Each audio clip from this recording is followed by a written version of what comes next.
Welcome back to the garage, everybody. So we got some stuff to talk about, and as some of you may remember, I have expressed my desire to move out of this house. It's just not working for me, and as you can see probably in the background back here that it's really crowded, and there's some stuff missing already. Shelves are already empty, things like that. So the house finally sold. It took me about a month or so of living here to realize that I made a really big mistake. Not necessarily moving out of my old house, but moving into this house. So, having said all that, this place is finally sold. It's time to move on. I got till about the end of July to make it out of this place, to get out of this place. I haven't secured a new place yet, but I have found several candidates, if you will. The problem is right now, in this current time, at least in the market I live in, the houses are selling super fast, and it never fails. The text always goes off. Houses are selling super fast, and if you see something you like, you better make a bid on it. And don't do anything crazy, as in don't try to lowball them, nothing like that, because somebody's willing to pay their price, and I have found that out. 4 times now I've put bids in on houses and lost out for one reason or another. So, looks like I'm going to have a place built. I found a couple places that are in various stages of completion that would fit the bill. They're going to be at least an acre of land and at least a 3-car garage and a lot more room. So that's good stuff. Now, on to the video. As you can see, the car is doubling as a storage facility, and the engine obviously is not in the car, but sitting right there where that blue can is in the background is the engine. So it is time to put that thing together. So the total damage for the engine, not dollar-wise, because we all know it's expensive, was 8 total wrist pins were bad.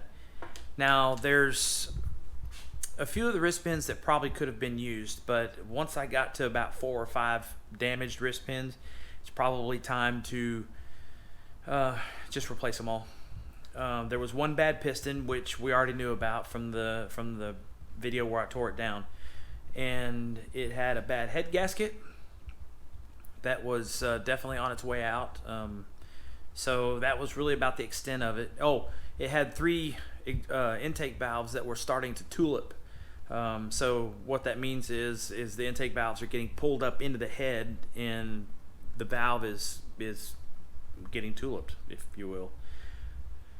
So in this video, we're also, one more thing I forgot. The rings, all of the rings were bad already, which is probably all related, as in the rings having problems, the wrist pins being bent, the head gasket going south, and the collapsed ringland on the piston, probably all due to the what I think was the methanol injectors getting clogged since the car sat for those couple of months.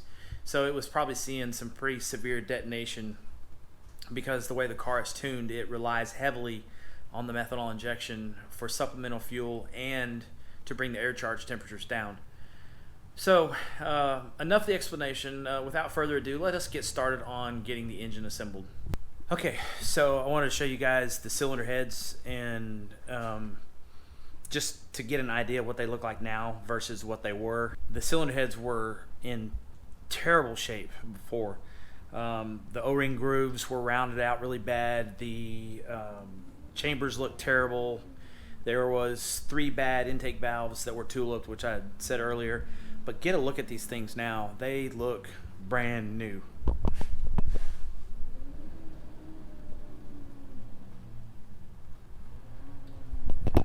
That's just the people that I use here in my part of the town, which is Morgan and Son Race Engines. If you are in North Texas, you probably have heard of them. They do a lot of race engine work. They did engines for Chuck on Street Outlaws, Doc on Street Outlaws, Boosted GT at some point, and a handful of others. So highly recommend them. Small business type people, and I try to promote and support those businesses whenever possible. So again, if you're around here and you're doing hot rod stuff, they should be doing your machine work. Now, the worst piston, or the bad piston, and probably one of the worst wrist pins was this rod right here. Now this is a new wrist pin, but I wanted to check it and make sure, and of course the wrist pin still floats freely in there, and there's not a lot of slack where the wrist pin can move up and down in it. So the bronze bushing is still in real good shape, and one of the things you want to look for is this. If you run your thumb or your finger across that rod right there, the face of that rod, if you can feel that bushing sticking out, then it's not good. That means the bushings have been pounded and the wrist pins were too loose. So this one definitely does not have that problem. So we're definitely going to proceed with the build, and let us get started on it. Okay, so a quick tip, trick thing that I learned a long time ago. When you're cleaning your pistons, this works really good on high mileage motors, like for you LS guys that are rebuilding these things, putting new rings in them or whatever. So check this out. Take an old piece of a ring like that, and I just broke this one in two, and I used the good square edge of it. You just put it in the ring groove like that and turn it around, turn the piston around, and clean the groove out. Now these pistons are really clean. They don't get a lot of carbon buildup, but I was more checking these to make sure that the ring grooves are not collapsed or pinched. But as you can see, this ring slides all the way around here nice and easy, and there's nothing wrong with it. So I already did the other ones, but like I said, for the high mileage motors, you just stick that ring in there like that and drag it down through there, and it'll chip that carbon out that goes behind the rings. And it's real important to get that out of there, because if you don't get that carbon out, it'll hold the ring up out of the groove like this. And eventually, man, that text message always goes off. Eventually, that motor would be likely to break the ring land or break a ring if it's in a hot rod car. So keep that in mind. All right, so we got the short block together.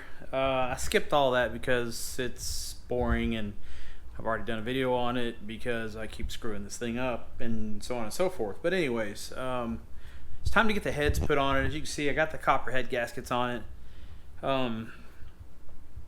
If for some crazy reason you're watching this video to put your stuff together, make sure that you put the head gaskets on the right side, because there is a right and a left, and I've never put them on incorrectly. Maybe not. The car will still run, but you'll have weird overheating problems and things like that, and so just food for thought. But anyways, head gaskets on, right side is on the right side, front is towards the front, and that is mainly a note for myself if I ever start questioning myself. So yeah, let's get the heads put on, and this thing will be ready to go in the car before too long.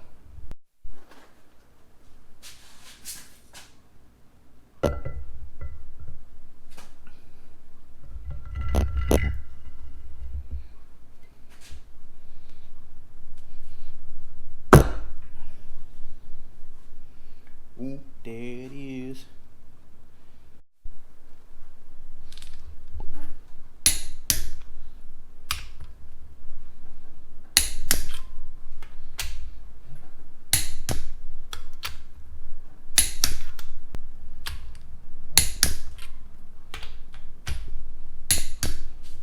Okay, we got the passenger side clamped down, and it's time to get started on the driver's side. Got the head gasket sprayed and everything sealed up. Oddly enough, the driver's side head gasket does have an L on the part number left, but it doesn't say front on it. It only says head side, meaning that side of the gasket up, which is weird, but whatever. It is what it is. Okay, so we got the heads bolted up. The long block is essentially together, which you can see here, also sporting the awesome new Holley Hi-Ram for the small block Ford in the 9.5 inch deck version. Hopefully that and the new Dominator EFI setup that's coming up will eliminate any problems that may have been related to those two things. So having said all that, that's the end of the video. The engine is together. It's just about ready to drop back in the car, and we are probably gonna have one more video here at the old HQ. If you couldn't tell, I've already taken down some of the lights, and the lighting is kind of poor in here. Probably gonna show up in the video too. My apologies. So yeah, that's it. This video, maybe one more here, and then after that it's gonna be a few weeks off again, and then hopefully you're gonna be doing something at the new crib. So that's the end, guys. I appreciate it. If you made it this far, congratulations. Please do hit that like button, subscribe if you haven't, and we will see you in the next video. Thanks, guys.